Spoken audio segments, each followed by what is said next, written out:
Oh my god. What? Lanjut aja nontonin. That's cool.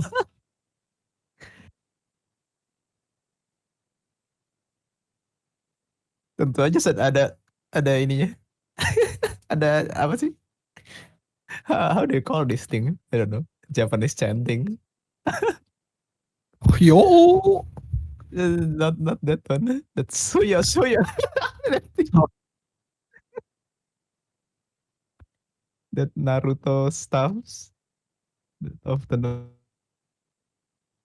Great. Hello, everyone. So there are still people coming in, but we have a lot to cover in the hour, so I think we're going to get going at this point. Welcome, everyone, to today's webinar. This is a gold standard organized webinar with support from the German government. And in this webinar, we're going to be looking at the outcomes of COP27, focusing in particular on what came out of COP27 on Article 6 and on carbon markets more generally, and what are the implications of this for the market as it goes forward. We're really happy to have so many people joining us from across the world for this webinar, and I'm really pleased to have an excellent panel with me today as well to look through some of the issues and to really focus in on what some of the big implications are from the COP decisions. My name's Hugh Sarway. I am Head of Markets at Gold Standard. And with me today, we have Lisa DeMarco, who is Senior Partner and CEO at Resilient LLP, Jonathan Crook, a Global Carbon Markets Policy Expert at Carbon Markets Watch, Florian Eichhold, Climate Finance and Carbon Market Expert from Atmosphere, and Teresa Hartmann, Director for Voluntary Carbon Market Formation at IETA. So we have some great perspectives here to dig into the developments on carbon markets from the COP. We're going to move on to a panel discussion in about 10 minutes, but before we did so, we just wanted to provide a short summary of what came out of COP in general on Article 6, and then also some of the wider developments, so that we can set the scene before we go into a panel discussion afterwards. And then we'll make sure that there is a lot of time at the end for questions which you in the audience may have. And as we go through, please feel free to ask your questions directly into the chat function. And that's how we'll pick up on questions. So we'll take the questions from the chat function as they come, and we'll answer them at the end of the session. So just starting now with the headlines and the outcomes from COP27. The overall outcomes have been talked about a lot in the media. The COP did end with the adoption of the Sharm el-Sheikh implementation plan. And two of the big headlines on the pro side and the con side, which we've seen some discussion of, are firstly, the establishment for the first time of a new fund for loss and damage in developing countries who are particularly vulnerable to the adverse effects of climate change, which is a big milestone for the COP negotiations overall, and one that hasn't been possible so far in the process. And so that was kind of being really seen on the plus side. More on the negative, I think, is some of the language which maybe made it into the COP decision around low emissions energy alongside renewable energy, and then maybe some of the difficulties which were had in providing security around the 1.5 degree target. So I think what we've seen in general is some pros and some cons being the general perception of the COP itself. Looking at Article 6, decisions were adopted on Articles 6.2, 6.4 and 6.8. And with the history of Article 6 negotiations, that's not always guaranteed. So I think it's positive in a way that we had these decisions. But as we'll talk about a little bit later, and as our panel will get onto, a number of topics in those discussions were pushed on to later negotiation rounds rather than being decided in Sharm el-Sheikh itself. And then outside the negotiations, and I'll talk a bit more about this in a second, we saw a lot of activity in the carbon market space. So new initiatives, including the African Carbon Markets Initiative, an energy transition accelerator launched by John Kerry of the US government, and then lots of work around Article 6 capacity building as well. And then other developments as well, such as a new consultation from securities commissions across the world on the role of securities commissions in regulating the voluntary carbon market, bilateral agreements on Article 6, and new funds to invest through the carbon market. So a lot overall which took place. Moving on.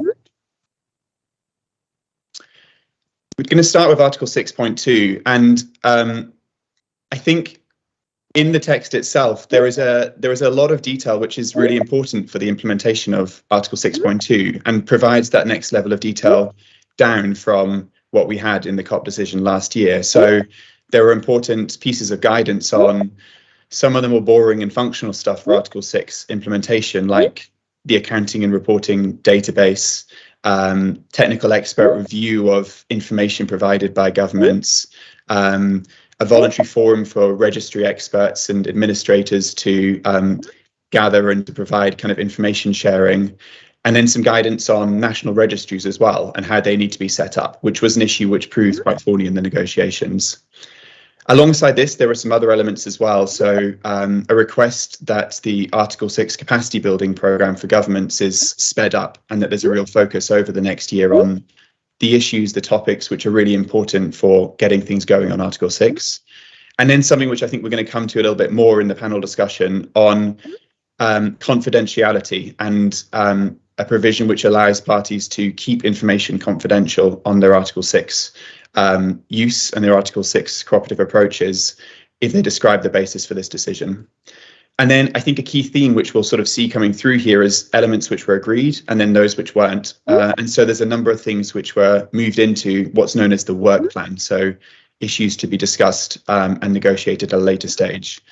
And this includes some important questions around when a country provides an Article 6 authorization, can they then change that at a later date? And what are the conditions around that? Are emissions avoidance activities eligible under Article 6.2? How will the international registry work? We had some guidance on that, but there's also some further guidance which we provide in the future.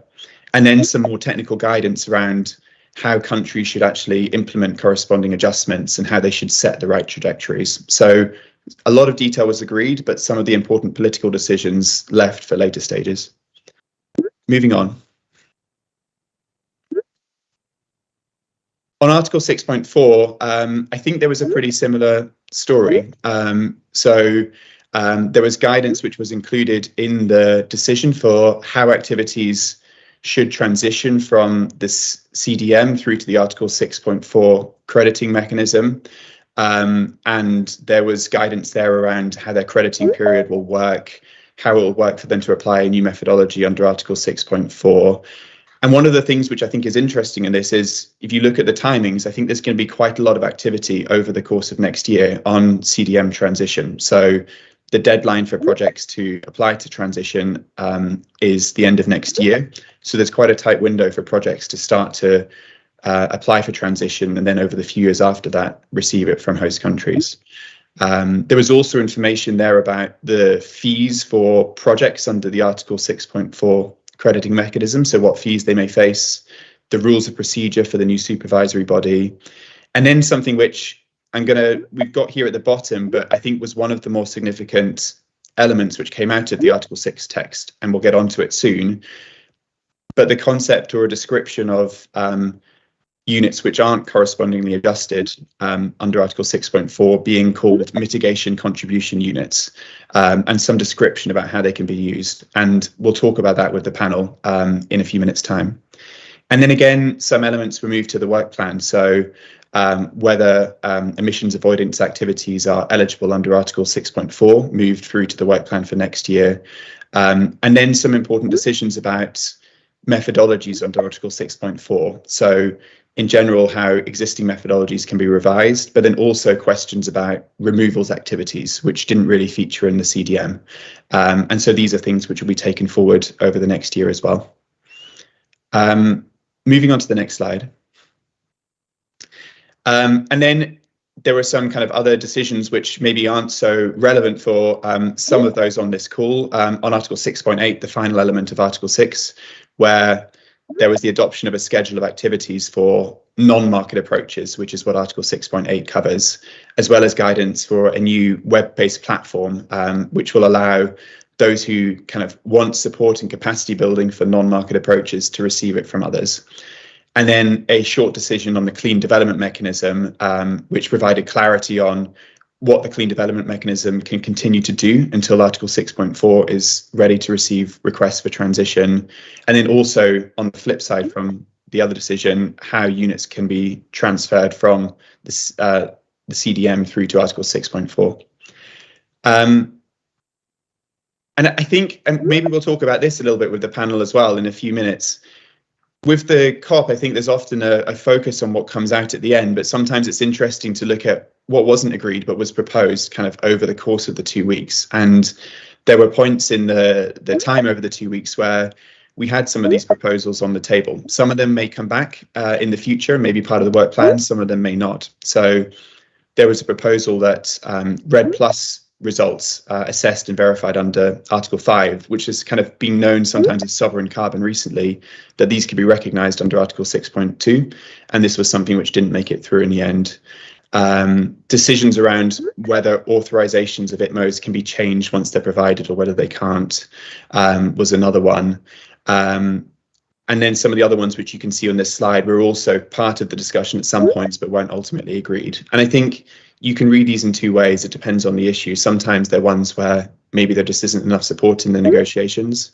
And in other cases, it's ones where decisions were just deferred for later points in time. Moving on to the next slide.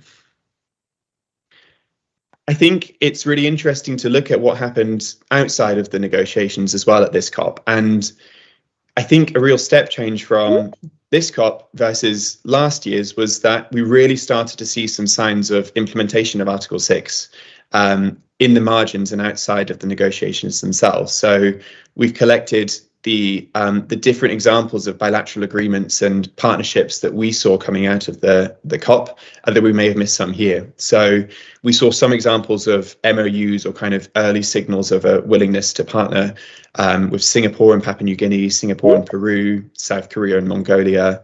We saw formal bilateral agreements amongst a number of countries, including Singapore, Switzerland and Japan on the buy side.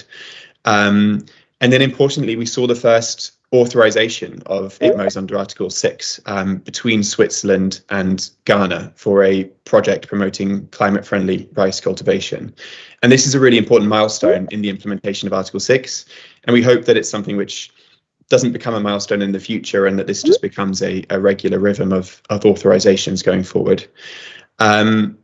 We also saw a real sign of cooperation and willingness to work together across governments and other institutions. So in the second week of the COP, the Japanese government organized and launched a new Article 6 implementation partnership, bringing together over 40 countries and over 20 institutions, including Gold Standard, willing to work together to support capacity building on Article 6 implementation. And I think this was a real sign of the scale of interest in using Article 6 and working together to make this work effectively in the future. And then there were some other notable signs as well. So in the second week of the COP, discussions around the potential for China to use Article 6 ITMOs to boost supply for its national emissions trading scheme. And then also a signal from New Zealand that it may become a quite significant buyer of credits of ITMOs out to 2030 as well. So a lot in the margins to signal confidence and use of Article 6 over the next decade. And then on to the next slide. And we're just going to end with this slide here, just to point out some of the other activity which happened outside of the negotiations and outside of Article 6 itself, but sent some signals for the voluntary carbon market and for the use of carbon markets more generally. And there's a number of things that we weren't able to capture here. We've just focused on 4 of the initiatives that we thought stood out. One of those, the top one, is the launch in the first week of COP of a new 90-day consultation from the International Organization of Securities Commissions. So this is securities regulators from across the world who launched a consultation looking at 2 consultations, one looking at the establishment of sound compliance markets, and the other one looking at how regulators within countries can support greater resilience and integrity of the voluntary carbon market. And there's been work which has been going on over the past year looking at this, but I think it showed a real sign of international regulators starting to think through their role in supporting and underpinning the voluntary carbon market, sitting alongside some of the private sector initiatives that we've had. A second important initiative was the African Carbon Markets Initiative, which was launched in the first week of COP. And this was an initiative trying to look at how carbon markets and carbon finance can be scaled up within Africa to support the growth of carbon credit production and issuance, but also to create jobs and other sustainable development benefits within African countries. And there'll be more work which comes forward on this over the next few years. A third initiative which got a lot of attention in the first week of COP was the Energy Transition Accelerator, launched by John Kerry, US Special Envoy, as well as by the Bezos Earth Fund and Rockefeller Foundation. And the aim here was to develop methodologies and to incentivize carbon finance to decommission fossil fuel production and at the same time to support new renewable energy production. And commentary which came around this was a little bit mixed, and I'll be interested to see if our panel has any input on this as well when we get to the panel discussion.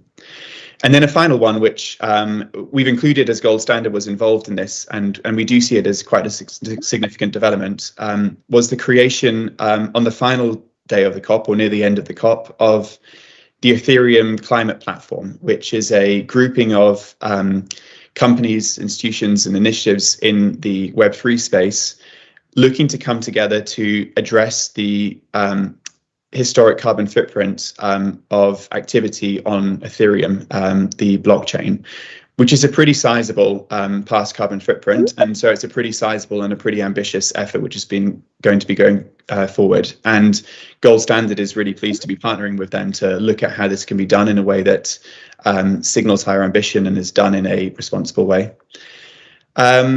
That was a lot of information to get through in about 15 minutes. And it's hard to capture 2 weeks of negotiations and other activity across the COP in that time. And I tried in there not to provide too much of my own assessment, because what matters here is what our panel thinks of all of this. And so we're really interested to hear from those on the panel. And if you do have questions that you want to ask, please do start to ask them in the chat, and panelists may pick them up as they answer my initial questions, or we may get to them afterwards. Lisa, I'm going to come to you first. So really interested first in your reflections from Resilient NLP, as someone who's very closely involved in the negotiations themselves, and also AITA chair, on some of the key issues which were talked about and discussed in the Article 6 negotiations, and in particular on authorizations. And so there are two issues which I'd be really interested in your views on. The first is the discussion that was had about whether a country can change its authorization at a later date, and just explaining a bit more about why this matters. And then secondly, the concept of a mitigation contribution 6.4 ER, and what we should all think about that. Thanks, Hugh. The first issue is, if you compare this COP in Sharm el-Sheikh to Glasgow, there's no doubt that the level of outcome, the effective developments, are much more modest in Sharm than they were in Glasgow. And the two elements you pointed out are really quite noteworthy.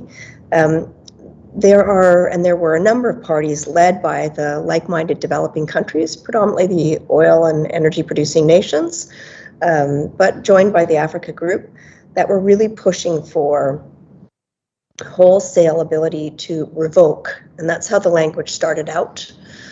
Revoke authorizations once provided.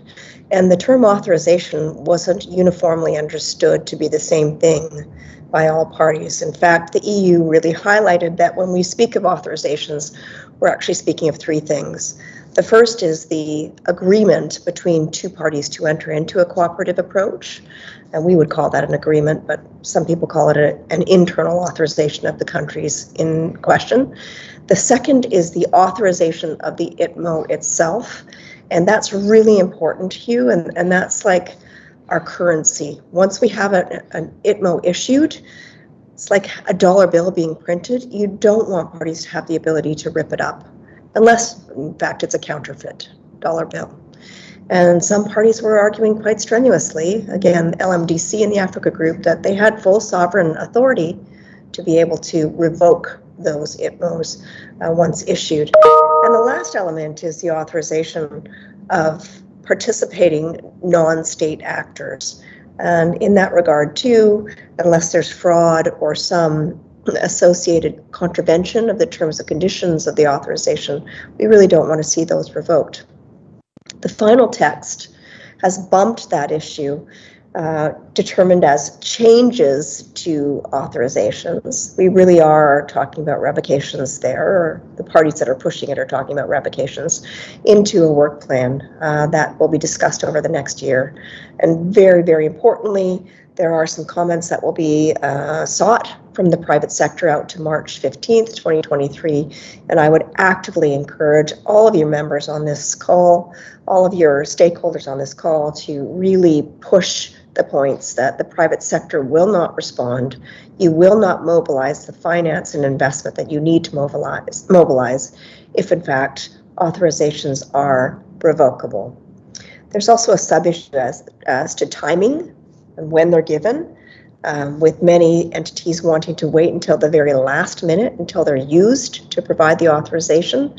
And that will be another element discussed in the context of the next year. Really, we want those authorizations, positive or negative, a non-authorization, and we'll get to that with the next issue, to be given as soon as possible, as soon as the project comes to bear and the related authorization for the parties to participate, or at least before issuance should occur. That was part of the text. It got negotiated out in the final element.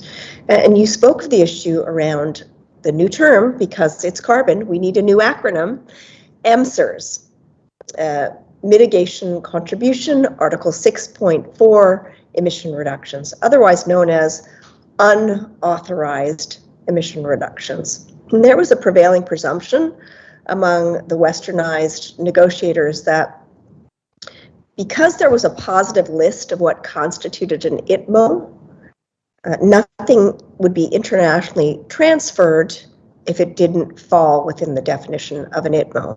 And the ITMO definition includes authorized Article 6.4 emission reductions.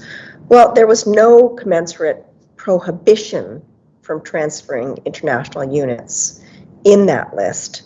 So fairly, LMDC countries and the African group pushed very hard to have free rein to be able to do what they wanted with Article 6.4 unauthorized emission reductions, now known as MSERS, and to do so without oversight or ongoing regulation of the Article 6 supervisory body. This is problematic from a number of perspectives, because you don't have the rigor of the standards of the voluntary market, like Gold Standard, all the good things you've got in your terms and conditions and rules of use, and you don't have oversight from a body like supervisory body. And you similarly don't have corresponding adjustments. So we're a little concerned that instead of having two converging markets, the voluntary and the Paris compliance markets, we may have more of two parallel markets. One that looks like an unauthorized emission reduction market, international trade therein without the accounting rigors of corresponding adjustments, and one that is more of a Paris compliance unit market. And we'll want to be sure that that gets resolved in a manner that is conducive to market integrity, transparency, appropriate accounting, and no double counting, all those elements of integrity that you know and have pushed and pursued as the gold standard. So watch that space, and we intend to be very active in that. And I think it dovetails with what the IOSCO consultation is looking to achieve, and you mentioned that in your presentation, also very interesting. Great, thank you very much, Lisa. Jonathan, we're going to come to you now, Jonathan Crick from Carbon Market Watch, who I think alongside Lisa spent a lot of hours in the negotiations themselves, so was very closely following what was going on and the developments over the 2 weeks. And from the perspective of Carbon Market Watch, it'd be great just to hear in general about your reflections on the outcome. So what you consider to be the most significant, for better or for worse, and also some of the things that were deferred for later years and what that means in practice. Yeah, thanks you first of all for the invitation to be on the panel. So we found several outcomes several elements of the outcome to be sort of lacking. And so namely concerning Article 6.2 first, where I can start. So I think first, when it comes to transparency in 6.2 reporting, so especially around this question of confidentiality and the review process. So in the 6.2 guidance from Glasgow, there's at the end of this chapter that details all the information that parties are meant to report on regarding their cooperative approach, their ITMOs. There's a short paragraph saying that all information will be made public unless it's identified as being confidential. But there wasn't further clarity at the time on what justifications and conditions there might be around this, the types of information this could cover, if it could be everything or not everything. And so there was a mandate for negotiators to come back to discuss this partially at COP27. So there was sort of an opportunity to bring more clarity around this.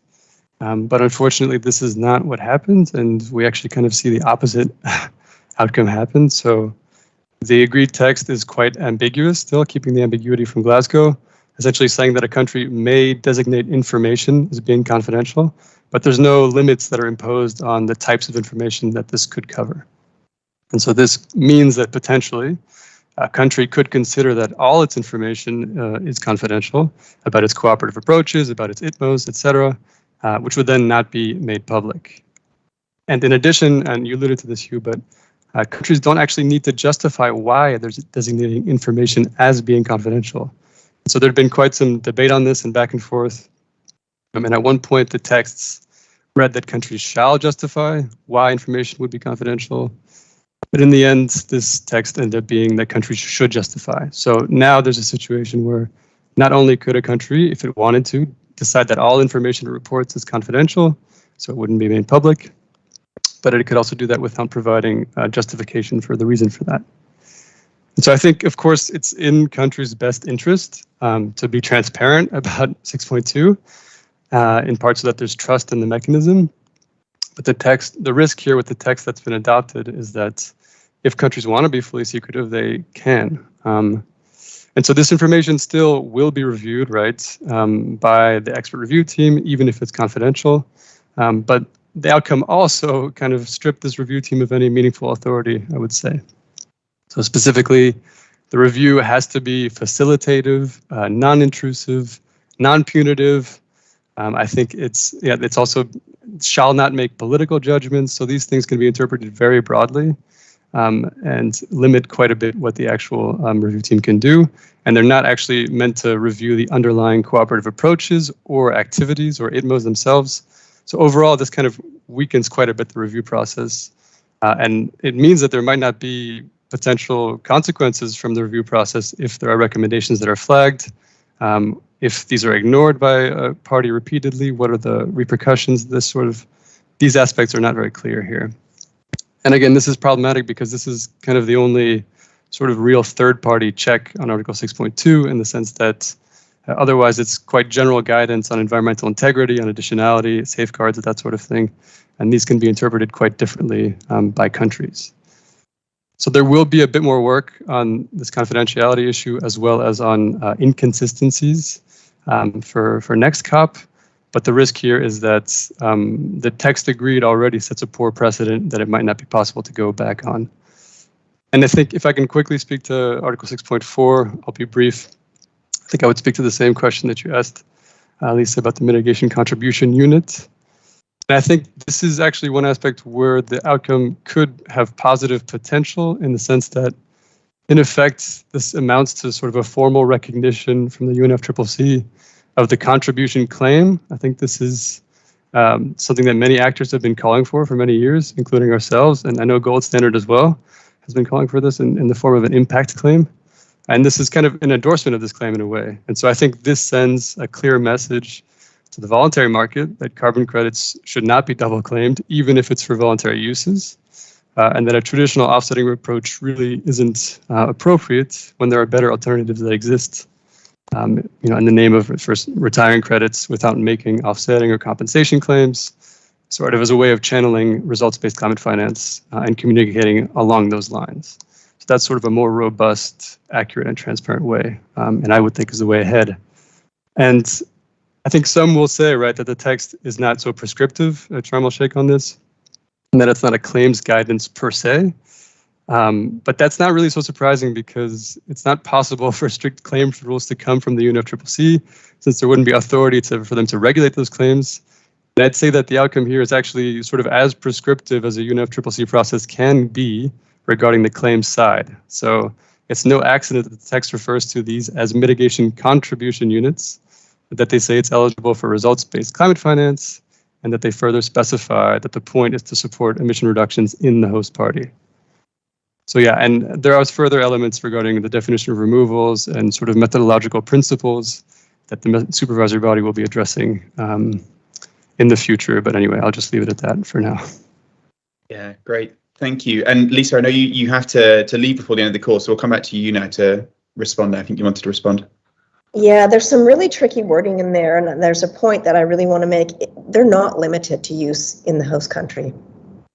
If you look at the wording of Section 28 of the Article 6.2 decision, the term inter alia is used in relation to the uses. So they are, in fact, not limited to the domestic uses you see in the list. That's just illustrative of some of the uses they might be used for, consistent with the meaning of the term inter alia. So we are quite concerned about double claiming and double counting, particularly given the lack of corresponding adjustments and the term inter alia.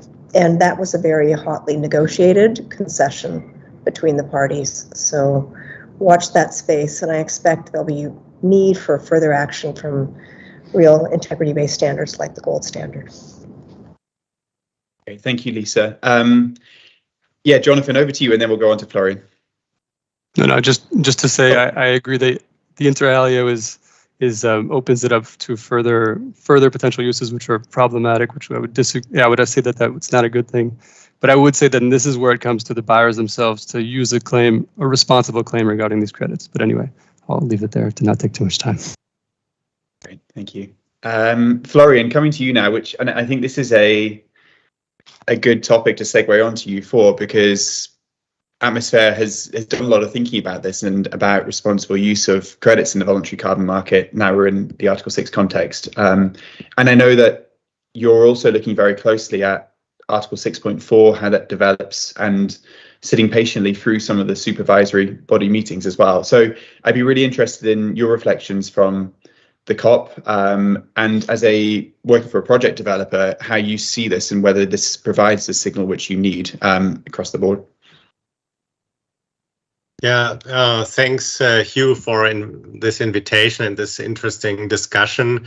First of all, as a general comment, I'm a very optimistic person, but the general outcome of this COP is quite disappointing. I think they're having no really clear signal that we raise ambition towards the 1.5 degree target, even leaving a phase out of oil and gas out of the text is really problematic. We would need more leadership, clear signals that we will go into a world without fossil fuels based on renewable energies. So this is a clear negative comment, but I would like to go to the positive sides of the coin. I was not so much involved in the negotiation itself, but rather using the COP to engage with our partner countries and to engage with stakeholders. And I see a clear movement towards getting better prepared for a Paris-aligned voluntary carbon market. More and more countries have come to work on a strategy how to use markets under the Paris Agreement, and these countries get prepared to see what kind of finance can they use in this whole spectrum of options: climate finance, carbon markets, own funds. So they are started to map the space of financing options under the Paris Agreement. Also, I spoke a lot with investors and other project developers, and there is a clear appetite, I think, from this private sector to move to a Paris-aligned market and to really use the new tools to steer investment towards projects that raise ambition and make us moving quicker towards the 1.5 degree target, closing the gap between the current NDC commitments in some and what we would need to reach the 1.5 degree target. And there is a willingness also to use the new tools, to use correspondingly adjusted units for offsetting, if you want to stick with the offsetting for a while still, or to move to contribution claims. There was WWF Germany presented a report, Fit for Paris, giving some guidance to companies how they might use the contribution claim. And I also think it's interesting to have this mitigation contribution wording in the Article 6.4 text, because now it gets clearer to companies that there is a difference between offsetting using ITMOs and contribution claims, moving funds voluntarily to much needed projects, but these projects then, if they are not authorized as ITMOs, cannot be used for offsetting claims. So this differentiation, I think, is becoming more and more clear. And so in the end, I think it was implementation COP working on the voluntary carbon market reform, getting aligned with Paris. And there's a lot of work still to do, but in this sense, it was a step forward. Great. Thank you very much, Florian. And then, Teresa, we're going to come to you now. And I mean, I think one of the reflections that I have from the discussion so far, and one thing that we've been thinking about in Gold Standard as well, is just from us in Gold Standard, we want to align with the Paris Agreement, but we don't see that as the ceiling. We probably see that as the floor. And we talked here about some of the areas where the text may not be as perfect as it needs to be to provide integrity and to kind of have the right trust. And you're working on development of the ICVCM's core carbon principles within IETA. And so looking at what that floor is in the voluntary carbon market and how things work there. So it'd be really interesting to hear your reflections on what came out of Article 6, what this means for the ICVCM, but then also more generally, what came out of the COP for you in IETA and also for the ICVCM. Sure, happy to, and great to be here with everybody. What came out of the COP in general? I mean, I do think that we have more clarity in some areas, right? They're just incredibly technical decisions as opposed to the more policy-driven decisions we saw in Glasgow. But we know much more about what registries are going to look like. We know much more about what CDM transition is going to look like. We now know what a mitigation contribution is going to look like, right? As in, like, we finally have a name, and if that's the only thing we've achieved, we finally have a name for a non-authorized unit. Right, and then there are obviously the areas that we don't know about, right? So we still don't have all the guidance and corresponding adjustments, right? We still don't know what methodologies are going to look like under 6.4. We still don't have all the guidance on how avoidance is going to be treated, right? And I think that all of these factors will impact the voluntary carbon market, and I think thereby they will impact the work of the Integrity Council. I think in the voluntary market overall, right, and like it's coming out in the chat, and I see Lisa is super active and sort of clarifying, right, as in like there's no limitation on use of these credits, right? Inter alia means that they can be used in the voluntary carbon market. They will be issued in 6.4, but they're not going to apply a corresponding adjustment in that case, right? And I think what I'm hearing the most at the moment, and that's not for the Integrity Council, but I think that's more for the IETA membership, is questions around claims, right? So like, what does that mean for a buyer in the voluntary carbon market if they're buying a unit that either has or doesn't have a corresponding adjustment, right? Is that going to change the way the claim works? Does it mean it becomes a contribution claim rather than an offset, and who regulates that, right? And I think we're going to get more and more guidance on claims, right? That's not for the Integrity Council, that's much more for the VCMI, right? So it's the Voluntary Carbon Markets Integrity Initiative. I also think we're going to start hearing more from the SBTI, right? But I think it's really relevant to continue highlighting that we don't have binding regulation on claims, right? In some countries we do, of course, but overall for the voluntary carbon market, we don't have binding regulation on claims. And I think that's where we're going to see a lot of the tension, but also a lot of the movement in the next year, right? And I'm personally super excited to work more closely with the VCMI, both as AIDA and as the ICVCM, and really see how that plays out, especially as we sort of figure out what this means. What is the impact of corresponding adjustments on the voluntary carbon market?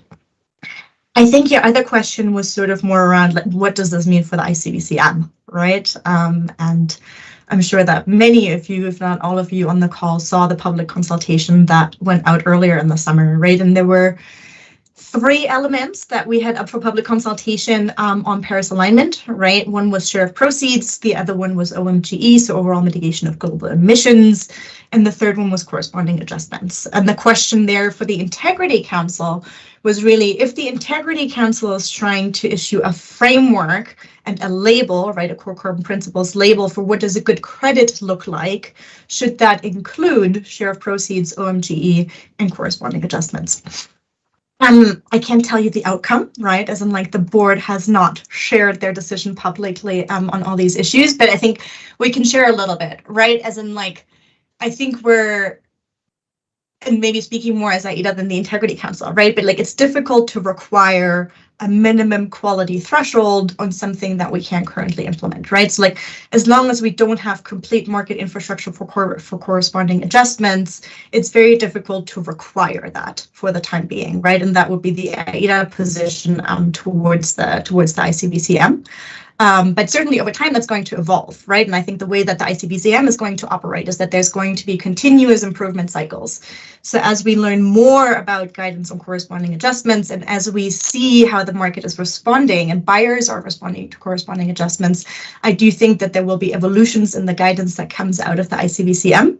And I think most importantly, maybe on the Paris topic, we are trying to align that work with the VCMI, right? So we're jointly going to start looking at the impact of Paris alignment on the voluntary carbon market, and then how that should influence both the guidance coming out of the ICVCM on sort of the supply side of credits, and the guidance coming out of the VCMI on the buy side, the claims part. Very interesting, thank you.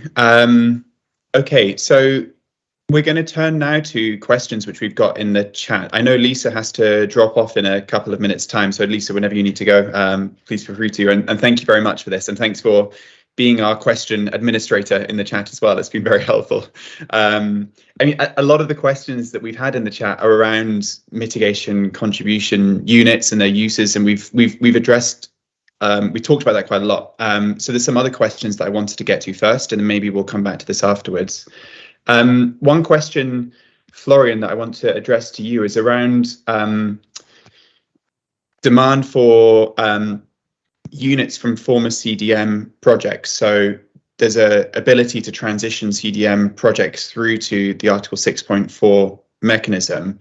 And there's a question in the chat about whether there will be demand for units from these projects. And I'm just interested in your views and what you're hearing from buyers on this. Yes, I think the first 6.4 units we will see in the market are probably from former CDM projects, because these are the projects that have the ability to move to the 6.4 crediting scheme, and these are the ones that first will issue 6.4 units. And there's definitely a demand for 6.4 correspondingly adjusted units we see in the market. The buyers that were looking for credits with international oversight plus SDG monitoring, they were choosing CDM plus gold standard labeling. That was the best you could get under the Kyoto market. And this will move to a 6.4 demand for sure. And yeah, there is demand. There are many. There were some calls. For example, the German government opened a call to buy units that have a trend that they can be issued as 6.4 units. So and other corporates are also looking into that as a substitute for gold standard labeled CRs. Great, thank you, Florian. And Jonathan, I'm going to come to you on a subject which we haven't talked about so far. So there's a question here from Shigeo about language around human rights and consultations with native populations and indigenous communities. And so I think there's a lot of focus which has gone on a few areas of the text and a few things decided, but it'd be great to hear from you on these issues. And also, I think Carbon Market Watch was doing some work around the grievance mechanism discussions as well. Yeah, so regarding that, actually, at one point with the removals recommendation, the supervisory body that was sent back for more work at CMA, at one point there was language that they should also take into consideration human rights and the rights of indigenous peoples in their formulation around removals, for instance. But that, unfortunately, was dropped in the end, so that was kind of a bit of walking back some of what was in previous texts and also from Glasgow.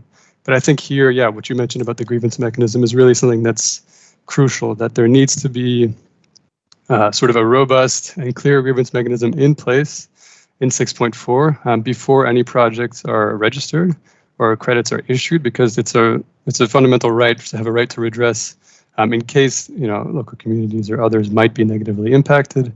This is really important to ensure that this happens. So there needs to be work on this. This should also be a priority issue. I know that there's many people want 6.4 to get up and running, but really there needs to be a good, clear grievance mechanism in place, as well as strong safeguards, because otherwise there could be problems. It could lead to human rights violations, and that will, of course, that's obviously terrible for those reasons, but it would also not inspire confidence in the 6.4 mechanism, rightfully so. So this is definitely should be a matter of priority and urgency, also for the supervisory body, in addition to its other work. Yeah, great, thank you. And I mean, for gold standard, it's something that we've always taken seriously as a standard ourselves. And just from our experience as well, you know that this is an area where if things go wrong, then it has a huge significant impact, not only in the direct impact it has, but also for the reputation of the standard and for the market in general. So it's an important issue which didn't get that much discussion at this COP, I don't think, but really does matter to implementation. I'm going to come back in a second to some of the questions in the chat, because there's some really good ones in there. But I wanted to take a step away and see if there are any reactions to some of the stuff which happened outside of the COP itself. So a few of the things which I mentioned were the IOSCO consultation. And Teresa, maybe it'd be great just to hear not so much in the detail, but in general about the interaction between ICBCM and regulation which may come in the market in the future.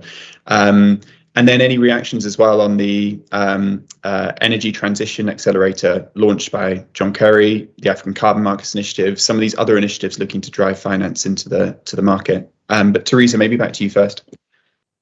Sure. Yeah, I was very much going to mention the ones that you've also just brought up, right? So like huge news on the ETA, also on the African Carbon Markets Initiative. But maybe to deep dive on the IOSCO piece a little bit. So they've put up public consultation on two elements, right? Is like one is the role, what is the role of financial regulators for compliance carbon markets? And the second one, which is maybe a little bit more relevant to this crowd, is like, what is the role of financial regulators for voluntary carbon markets? We haven't dived into it too much yet, but I think overall, for the ICBCM, this is a really welcome development. We issued a statement way back when it came out, well, way back 2 weeks ago when it came out, which now feels like ages ago. But effectively, if you want to look at how IOSCO has framed their sort of, I think, outlook and scope is very complementary with like how the ICBCM thinks about the market, right? So effectively what you have is a credit, and that's what the ICVCM concerns itself with, is like the quality of the actual credit, the underlying asset. You have the use question, right? And that's what's popping in the chat all the time at the moment, is like, who gets to use it? What do they claim? And so on, which is what the VCMI is concerning themselves with. And then there's the middle bit, right, of the trade, right? And I think that that's where we're actually lacking a little bit at the moment. I think it would be wonderful to see IOSCO and the regulators that are members of IOSCO to get more involved in regulating the actual trade of carbon credits, right? There's many open questions, I think, around sort of like the legal status of credits in different countries, right? As in, like, are they treated as commodities? What are the underlying contracts? There's also, I think, many risks that came up in our consultation that are maybe outside of our scope, right? But that refer more to the risk profile within trading and reselling of credits, right? Which isn't within the scope of the ICVCM to certainly not regulate, but even opine on, right? But I think that these are all great things that could come out of an IOSCO consultation, and then hopefully over time get picked up by the financial regulators within that. And you were asking about other things that happened outside of the negotiations, right? I think some of the big ones for the voluntary market certainly was HLEG coming out, right, with their net zero guidance for non-state actors, as well as ISO issuing their guidance on net zero. So I think all of these pieces are starting to paint a clearer picture. I think while it is confusing and there's many different pieces coming out, I think they're all sort of driving in the same direction, right? As in, like, you can offset your residual emissions if you use a removal credit. And in some cases, I mean, ISO also encourages corporates to go beyond that, right? And look at, as long as they're meeting the interim targets and they're in transition to net zero, to also offset emissions beyond their residual emissions. Yeah, right. And yeah, I think this is one of the challenges that we hear a lot, is the volume of guidance which comes out from different places. But I think you're right. In general, these things go in the same direction. And Gold Standard came out as well to welcome the IOSCO consultation. I think there's some questions which it's asking where the work of a regulator you can see being helpful to the scaling of a market in a robust way. Some of the things which you talked about there about definition, understanding legally of what a carbon credit is and how it's classified. I think things like that can be important. Florian, Jonathan, any reactions to other things which happen outside of the Article 6 negotiations at COP? Anything that was meaningful to you for your organization or the market?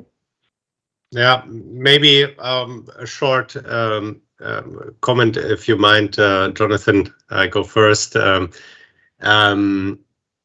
think what I would like to reflect a bit on more on the bottom-up approaches, the bottom-up regulation from the implementing countries, for example. More and more countries hosting projects are starting to develop carbon market regulations to see how they deal with requests for authorizations, how do they process these, what kind of projects would they like, and under which conditions should they be implemented.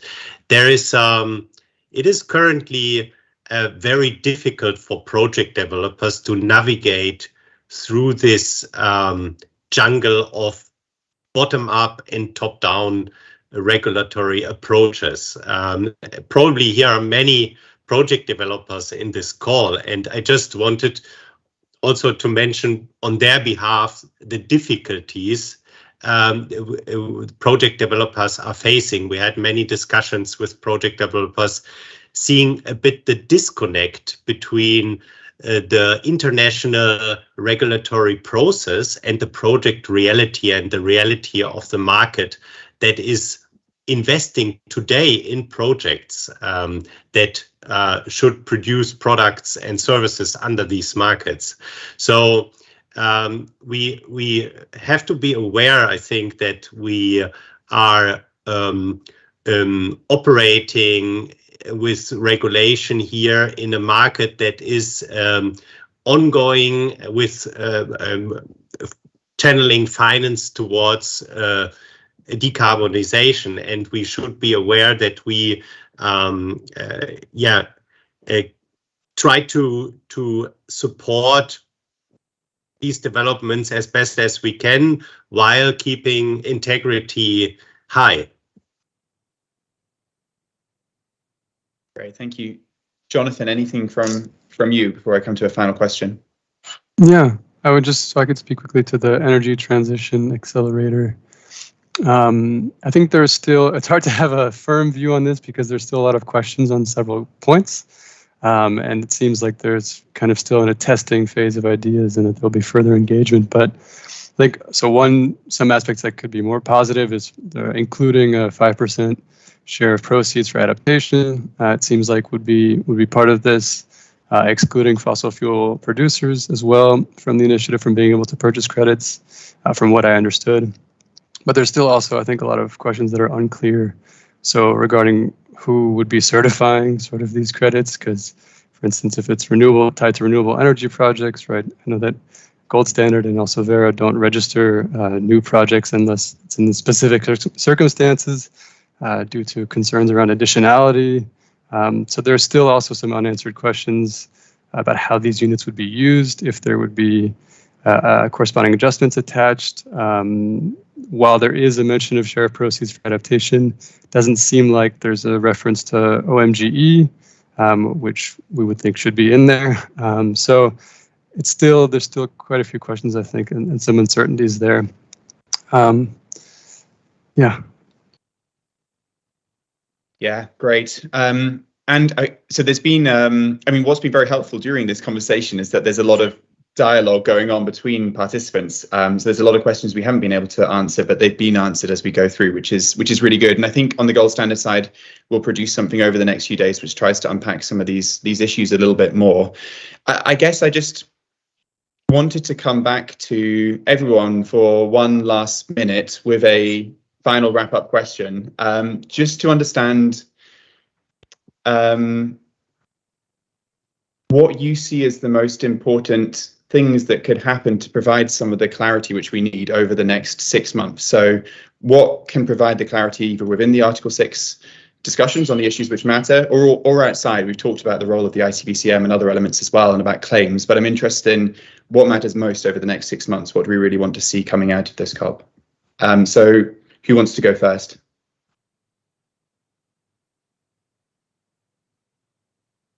Florian, pick on you first.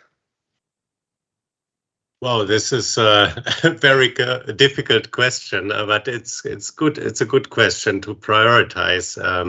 And for me, my job is to support the project managers and the management of Atmosphere to move towards a Paris-aligned business model and keep that working and support in the end the people that benefit from the projects as well. And for me, the highest priority is to engage actively with the partner countries implementing the projects, and I think the clear guidance about the use cases for different types of units is very important. We have a clear view on that. We communicate that very clear with Atmosphere customers. You can read it on our website. But for the general market, it must be a very broad recognition of a consensus of how to use what type of credits. Great. Teresa. Yeah, I'm gonna piggyback on Florian. You gave us a 6-month timeline, right? I kind of want to say the most important thing is to really provide clarity to the market where we require corresponding adjustments, but that work program won't finish in 6 months, right? So I think the best thing we can do is what Atmosphere is already doing is to clarify the stance, I think, of larger voluntary carbon markets initiatives, right? As in, like, the ICBCM needs to come out with their stance on corresponding adjustments. So does the BCMI, right? We need to provide some clarity to, and so does AIDA, by the way. We need to provide some clarity to buyers. I think, where are the differences for the authorized, non-authorized units? How is that going to affect claims? And then where do we think the gavel should fall? Now, right, as in for the 2023 sort of interim period until we have all the detailed guidance that's going to come out of the international process. Great. Jonathan, I think you've been left with about 30 seconds to provide the perfect answer. Yeah, so I think having clear guidance also on corresponding adjustments from these initiatives that there should apply to any credit that's used for an offsetting purpose would be important. I mean, we would prefer that there's a shift away from offsetting entirely, but in any event, I can't go into that now. And then I think also when it comes to the supervisory body, this body is going to be having many meetings in the under Article 6.4 supervisory body. It's going to have many meetings in the coming months, which are open to the public to view, to also give inputs. And I think it's important to have wide engagement of stakeholders, specifically when it comes to designing things like the grievance mechanism. Having actual inputs in the design from local communities and indigenous peoples is something that's extremely important. So I think also getting the word out that the supervisory body there should be inputs into this process. So, yeah. Yeah, and I think, I mean, that kind of sums up really well. I think actually what you can take from the COP on Article 6 and where we are is that there are some extremely important high-level political decisions, and maybe not political necessarily, but important decisions which we all need to have answered. Around claims is one of the most important ones, and I think claims was the thing which came out in what all of you have just said there. And it's been an issue for a while in the market, and I think it still remains one now.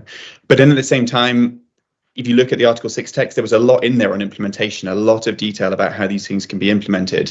And it is important that that goes forward, but also it goes forward in the right way. So the work of the supervisory body is really important over the next 6 months, just to make sure that all of the pieces are in place, but also that they're in place in the right way, while we need to manage and clarify some of these kind of higher level issues. So some progress in some areas, some disappointments in some areas, more work to do. I think that's what I take from this. But thank you very much to Lisa DeMarco, who's left earlier, to Florian Eichhold, to Teresa Hartmann, and to Jonathan Crook for some really great insights. And thanks to everyone in the chat for all of your great questions, and to those of you who answered questions as well. We will provide some more information as Gold Standard to try to unpack some of the decisions over the next few days. And you now have kind of all of the panelists here if you want to follow up with anything on LinkedIn or elsewhere. And I hope everyone has a lovely rest of your day. Thank you very much. Thanks, everybody. Take care. Thanks. Thank you. Thanks for organizing this, Hugh. Bye. Bye.